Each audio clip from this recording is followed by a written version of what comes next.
네, 이렇게 이상경 국토부 1차관이 논란 4일 만에 사과는 했지만 국회 국감장에서는 사퇴 요구가 나오는 등 부동산 여진이 이어지고 있습니다. 네, 오늘도 법사위와 과방위 등 상임위 11곳에서 국감이 진행되고 있는데요. 민생 감사와는 동떨어진 엉뚱한 이슈들로 입씨름을 벌이는 모습입니다. 취재기자 연결해 자세한 내용 들어보겠습니다. 강민경 기자. 네, 국회에 나와 있습니다. 네, 부동산과 관련해 논란의 발언을 한 국토부 차관이 직접 사과는 했는데 국감장에서 여전히 관련 공방이 나왔다고요? 네, 이상경 차관 사과 소식은 국토위 국정감사가 시작되고 속보로 전해졌습니다. 논란 발언 4일 만에 나온 질의응답 없는 유튜브 사과에 국민의힘은 변명으로 일관했다며 공세 수위를 더 높였습니다. 본인은 차익 실현 다 해놓고 이제와 배우자 탓을 한다고 쏘아붙이며 국토위 명의로 사퇴 촉구 결의안을 채택하자고 촉구하기도 했습니다. 민주당은 부적절한 발언이란 점은 인정하면서도 언행으로 말꼬리 잡는 국감은 바람직하지 않다며 선을 그었습니다. 다만 파장은 주목하는 분위기인데 앞서 박지원 의원은 아침 라디오에서 국민 염장을 질렀다. 버티는 건 파렴치한 사람이다란 말을 하기도 했습니다. 부동산에 둘러싼 여권 인사들의 말실수도 이어지고 있는데 국회 국토위 소속 여당 간사인 복기왕 의원의 발언 들어보시겠습니다. 5억 정도 아파트면 서민들이 사는 아파트다라는 인식들이 좀 있지 않습니까? 나의 부를 더 넓히고 축적하는 욕망의 과정인 것이죠. 진짜 서민을 헤아리지 않은 실언이라며 여론의 반발이 적지 않은데 부동산 논란이 길어질수록 이런 설화는 늘 수밖에 없어 민주당 지도부는 소가리를 하고 있습니다.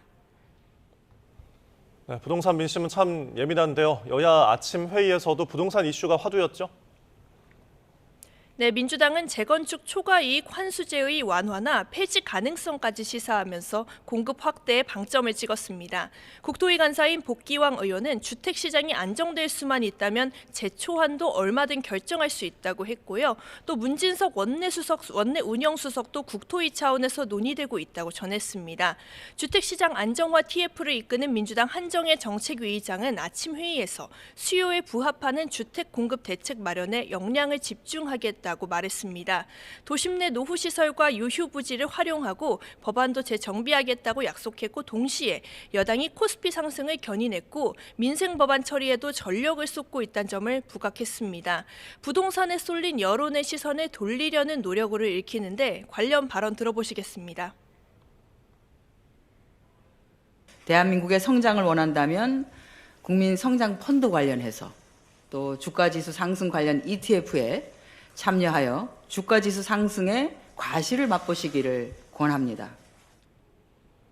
여론 반전 희망을 엿본 국민의힘은 내로남불 프레임을 부각하며 부동산 공세 총력전을 펼치고 있습니다. 장동혁 대표는 회의에서 나는 되지만 국민은 안 된다가 이재명 정권의 현실이라며 부동산 규제 중독은 민생 파탄만 불러올 거라고 경고했습니다. 들어보시겠습니다. 부동산을 그저 투기 수요로 치부하는 삐뚤어진 인식과 규제와 세금으로 시장을 통제한다는 잘못된 판단 위에서 나온 부동산 정책은 반드시 실패할 것입니다.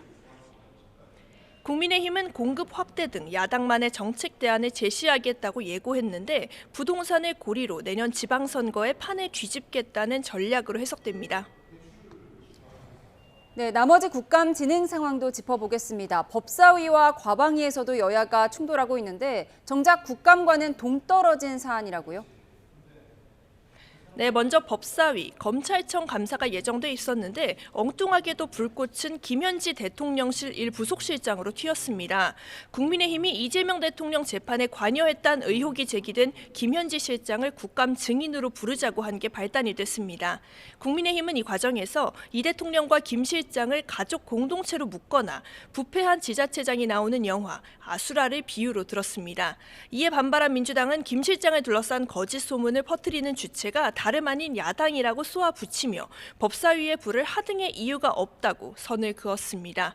과방위는 오늘 KBS 등 공영방송을 들여다보고 있습니다. 윤석열 정권 보도 편향 논란 등이 다뤄지긴 하지만 사실 최민희 위원장을 둘러싼 잡음이 더 큽니다. 사실 최 위원장이 자신과 관련된 보도 편향성을 문제 삼으며 비공개 국감에서 MBC 보도본부장을 내쫓은 데 대해서는 여당 지도부조차 과유불급이었다며 공개 경고장을 날린 상태입니다. 이를 놓치지 않은 국민의힘은 최 위원장이 본인 명의로 국회를 빌려 딸 결혼식 장소로 줬으면서 미심쩍은 해명만 늘어놓았다고 주장하며 압박 수위를 높였습니다. 이어진 질의에서도 최 위원장이 피감기관에 화환을 요청했다는 의혹을 캐물으며 과방위원장직을 내려놓으라고 촉구했습니다. 이렇게 압박이 심해지자 민주당은 최민희 위원장의 청문회냐 정책 질의냐 하라고 반박하며 불끄기에 나섰습니다. 최 위원장도 성찰하겠다곤 했지만요. 서면 입장문에서는 MBC의 편파적이냐 묻지도 못하느냐며 반발하는 기류를 보여서 논란은 쉽게 가라앉지 않을 전망입니다. 지금까지 국회에서 YTN 강민경입니다.